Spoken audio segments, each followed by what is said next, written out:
ಚಿತ್ರದುರ್ಗದ ಕೋಟೆ ಅಥವಾ ಏಳುಸುತ್ತಿನ ಕೋಟೆ ಕರ್ನಾಟಕದ ಅತ್ಯಂತ ಭವ್ಯವಾದ ಮತ್ತು ಅಭೇದ್ಯವಾದ ಕೋಟೆಗಳಲ್ಲಿ ಒಂದು. ಈ ಕೋಟೆಯ ನಿರ್ಮಾಣ ಮತ್ತು ಅದರ ಇತಿಹಾಸ ಬಹಳ ರೋಮಾಂಚನಕಾರಿಯಾಗಿದೆ. ಚಿತ್ರದುರ್ಗ ಕೋಟೆಯನ್ನು ಕಟ್ಟಿದವರು ಯಾರು? ಚಿತ್ರದುರ್ಗದ ಕೋಟೆಯು ಒಂದೇ ಕಾಲದಲ್ಲಿ ನಿರ್ಮಾಣವಾದದ್ದಲ್ಲ. ಇದು ಸುಮಾರು 10ನೇ ಶತಮಾನದಿಂದ 18ನೇ ಶತಮಾನದವರೆಗೆ ವಿವಿಧ ರಾಜವಂಶಗಳ ಆಳ್ವಿಕೆಯಲ್ಲಿ ಹಂತಹಂತವಾಗಿ ಅಭಿವೃದ್ಧಿ ಹೊಂದಿತು. ರಾಷ್ಟ್ರಕೂಟರು ಮತ್ತು ಚಾಲುಕ್ಯರು ಈ ಕೋಟೆಯ ಆರಂಭಿಕ ಭಾಗಗಳನ್ನು ನಿರ್ಮಿಸಿದರು. ಹೊಯ್ಸಳರು ಕೋಟೆಯನ್ನು ಮತ್ತಷ್ಟು ವಿಸ್ತರಿಸಿದರು. ಚಿತ್ರದುರ್ಗದ ನಾಯಕರು ಪಾಳೆಯಗಾರರು ಈ ಕೋಟೆಯ ಇಂದಿನ ಭವ್ಯ ರೂಪಕ್ಕೆ ಮುಖ್ಯ ಕಾರಣಕರ್ತರು ನಾಯಕರು. ಅದರಲ್ಲೂ ವಿಶೇಷವಾಗಿ ಮದಕರಿ ನಾಯಕ ಮತ್ತು ಬಿರಪ್ಪ ನಾಯಕರು ಈ ಕೋಟೆಯನ್ನು ಶತ್ರುಗಳಿಗೆ ಅಜೇಯವಾಗುವಂತೆ ಬಲಿಷ್ಠಗೊಳಿಸಿದರು. ಹೈದರ್ ಅಲಿ ಮತ್ತು ಟಿಪ್ಪು ಸುಲ್ತಾನ್ ನಂತರದ ದಿನಗಳಲ್ಲಿ ಕೋಟೆಯನ್ನು ವಶಪಡಿಸಿಕೊಂಡು ಕೆಲವು ಮಾರ್ಪಾಡುಗಳನ್ನು ಮಾಡಿದರು. ರಾಜರು ಕೋಟೆಗೆ ಹೇಗೆ ಬಂದರು? ಇತಿಹಾಸದ ಹಿನ್ನೆಲೆ. ಚಿತ್ರದುರ್ಗದ ಉಗಮದ ಹಿಂದೆ ಒಂದು ಪೌರಾಣಿಕ ಮತ್ತು ಐತಿಹಾಸಿಕ ಹಿನ್ನೆಲೆಯಿದೆ. ಒಂದು ಪೌರಾಣಿಕ ಹಿನ್ನೆಲೆ: ಮಹಾಭಾರತದ ಕಾಲದಲ್ಲಿ ಇಲ್ಲಿ ಹಿಡಿಂಬ ಎಂಬ ರಾಕ್ಷಸನಿದ್ದನೆಂದು, ಭೀಮನು ಆತನನ್ನು ಸಂಹರಿಸಿದನೆಂದು ಹೇಳಲಾಗುತ್ತದೆ. ಇಲ್ಲಿರುವ ಬಂಡೆಗಳು ಭೀಮ ಹಿಡಿಂಬರ ಯುದ್ಧದ ಕುರುಹು ಎಂದು ನಂಬಲಾಗುತ್ತದೆ. 2. ನಾಯಕರ ಆಗಮನ. ವಿಜಯನಗರ ಸಾಮ್ರಾಜ್ಯದ ಪತನದ ನಂತರ ಅಲ್ಲಿನ ಸೈನ್ಯದಲ್ಲಿದ್ದ ದಕ್ಷ ಆಡಳಿತಗಾರರು ಮತ್ತು ಸೈನಿಕರು ಈ ಪ್ರದೇಶಕ್ಕೆ ಬಂದು ಸ್ವತಂತ್ರವಾಗಿ ಆಳಲು ಆರಂಭಿಸಿದರು. ಇವರನ್ನೇ ಚಿತ್ರದುರ್ಗದ ಪಾಳೆಯಗಾರರು ಎಂದು ಕರೆಯಲಾಗುತ್ತದೆ. 3. ರಕ್ಷಣೆಯ ದೃಷ್ಟಿ. ಈ ಪ್ರದೇಶವು ಬೆಟ್ಟಗುಡ್ಡಗಳಿಂದ ಕೂಡಿದ್ದು ಶತ್ರುಗಳು ಸುಲಭವಾಗಿ ಒಳಬರಲು ಸಾಧ್ಯವಿರಲಿಲ್ಲ. ನೈಸರ್ಗಿಕವಾಗಿ ಸಿಗುವ ಬಂಡೆಗಳನ್ನೇ ಬಳಸಿಕೊಂಡು ಕೋಟೆಯ ಗೋಡೆಗಳನ್ನು ಕಟ್ಟಲಾಯಿತು. ರಾಜರು ತಮ್ಮ ರಾಜ್ಯದ ರಕ್ಷಣೆಗಾಗಿ ಮತ್ತು ಶತ್ರುಗಳ ಮೇಲೆ ಕಣ್ಣಿಡಲು ಈ ಎತ್ತರದ ಪ್ರದೇಶವನ್ನು ಆಯ್ದುಕೊಂಡರು. ಕೋಟೆಯ ವಿಶೇಷತೆಗಳು: 7 ಸುತ್ತಿನ ರಕ್ಷಣೆ. ಈ ಕೋಟೆಗೆ 7 ಸುತ್ತಿನ ಗೋಡೆಗಳಿವೆ.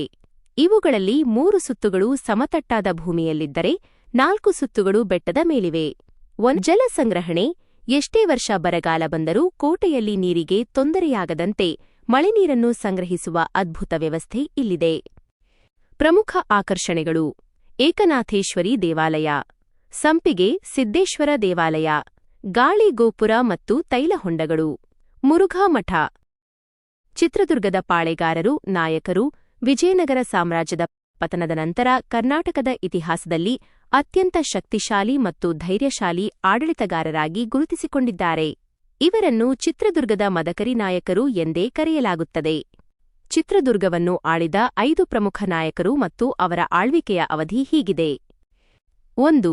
ಮತ್ತಿ ತಿಮ್ಮಣ್ಣ ನಾಯಕ ಕ್ರಿ.ಶ. 1568 ರಿಂದ 1589. ಇವರು ಚಿತ್ರದುರ್ಗದ ನಾಯಕ ವಂಶದ ಸ್ಥಾಪಕರು ಎನ್ನಲಾಗುತ್ತದೆ. ವಿಜಯನಗರದ ಅರಸರಿಂದ ಇವರು ಚಿತ್ರದುರ್ಗದ ಅಧಿಕಾರವನ್ನು ಪಡೆದರು. ಇವರು ಕೋಟೆಯ ಭದ್ರತೆಗೆ ಅಡಿಪಾಯ ಹಾಕಿದವರು. 2. ಕಸ್ತೂರಿ ರಂಗಪ್ಪ ನಾಯಕ ಕ್ರಿ.ಶ. 1603 ರಿಂದ 1652. ಇವರು ಚಿತ್ರದುರ್ಗದ ಗಡಿಯನ್ನು ವಿಸ್ತರಿಸುವಲ್ಲಿ ಪ್ರಮುಖ ಪಾತ್ರ ವಹಿಸಿದರು. ಬಿಜಾಪುರದ ಸುಲ್ತಾನರ ಆಕ್ರಮಣವನ್ನು ಸಮರ್ಥವಾಗಿ ಎದುರಿಸಿದರು. ಇವರ ಕಾಲದಲ್ಲಿ ಚಿತ್ರದುರ್ಗವು ಆರ್ಥಿಕವಾಗಿ ಮತ್ತು ಮಿಲಿಟರಿ ಪರವಾಗಿ ಬಲವಾಯಿತು. 3. ಚಿಕ್ಕಣ್ಣ ನಾಯಕ ಕ್ರಿ.ಶ.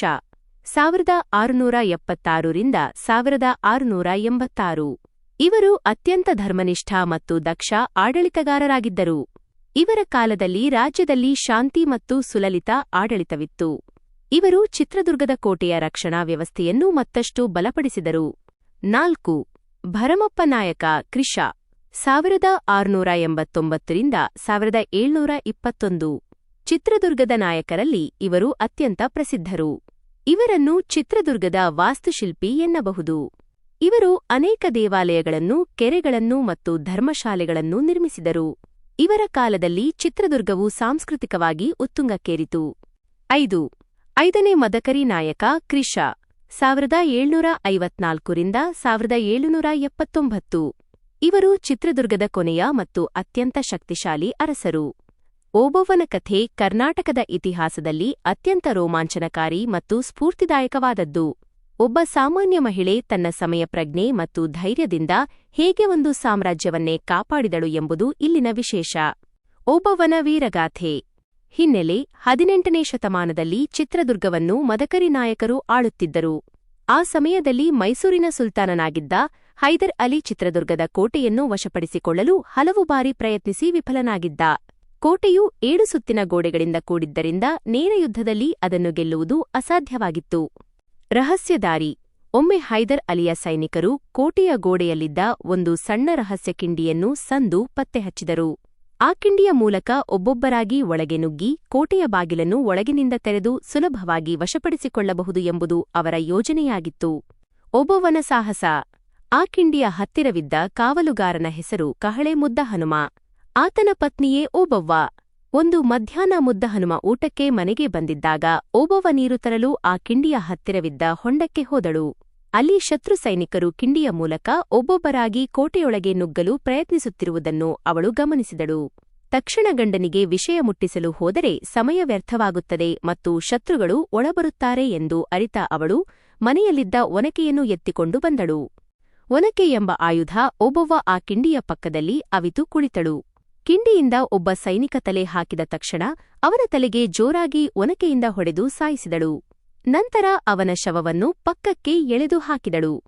ಹೀಗೆ ಒಬ್ಬೊಬ್ಬರಾಗಿ ಬರುತ್ತಿದ್ದ ಸೈನಿಕರನ್ನು ಯಾರಿಗೂ ತಿಳಿಯದಂತೆ ಸದ್ದಿಲ್ಲದೆ ಸದೆಬಡಿದಳು.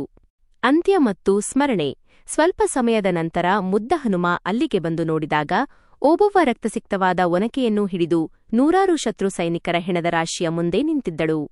ತಕ್ಷಣವೇ ಕಹಳೆ ಊದಿ ರಾಜರಿಗೆ ಎಚ್ಚರಿಕೆ ನೀಡಲಾಯಿತು ಮತ್ತು ಶತ್ರುಗಳನ್ನು ಹಿಮ್ಮೆಟ್ಟಿಸಲಾಯಿತು. ದುರದೃಷ್ಟವಶಾತ್ ಅದೇ ಹೋರಾಟದ ನಡುವೆ ಓಬವ್ವ ಮರಣ ಹೊಂದಿದಳು ಎಂದು ಹೇಳಲಾಗುತ್ತದೆ. ಕೆಲವು ಕಥೆಗಳ ಪ್ರಕಾರ ಆಕೆ ಶತ್ರುಗಳ ದಾಳಿಗೆ ಬಲಿಯಾದಳು. ಇಂದು ಓಬವ್ವನ ನೆನಪು. ಅವಳು ಶತ್ರುಗಳನ್ನು ಸಂಹರಿಸಿದ ಆ ಕಿಂಡಿಯನ್ನು ಇಂದಿಗೂ ಓಬವ್ವನ ಕಿಂಡಿ ಎಂದೇ ಕರೆಯಲಾಗುತ್ತದೆ. ಅವಳ ನೆನಪಿಗಾಗಿ ಚಿತ್ರದುರ್ಗದ ಜಿಲ್ಲಾ ಕ್ರೀಡಾಂಗಣದ ಮುಂದೆ ದೊಡ್ಡ ಪ್ರತಿಮೆಯನ್ನು ಸ್ಥಾಪಿಸಲಾಗಿದೆ. ಕರ್ನಾಟಕ ಸರ್ಕಾರವು ಫೆಬ್ರವರಿ 11ರಂದು ಒನಕೆ ಓಬವ್ವ ಜಯಂತಿಯನ್ನು ಆಚರಿಸುತ್ತದೆ. ಹೈದರ್ ಅಲಿಯ ವಿರುದ್ಧ ಸತತವಾಗಿ ಹೋರಾಡಿದ ವೀರರು. 1779ರಲ್ಲಿ ಹೈದರ್ ಅಲಿಯ ಕುತಂತ್ರಕ್ಕೆ ಬಲಿಯಾಗಿ ಚಿತ್ರದುರ್ಗದ ಆಳ್ವಿಕೆ ಕೊನೆಗೊಂಡಿತು. ಪ್ರೀತಿಯಿಂದ ನಮ್ಮ ಈ ಪ್ರಯತ್ನ ನಿಮಗೆ ಇಷ್ಟವಾದಲ್ಲಿ ದಯವಿಟ್ಟು ಲೈಕ್ ಮಾಡಿ ಮತ್ತು ಸಪೋರ್ಟ್ ಮಾಡಿ.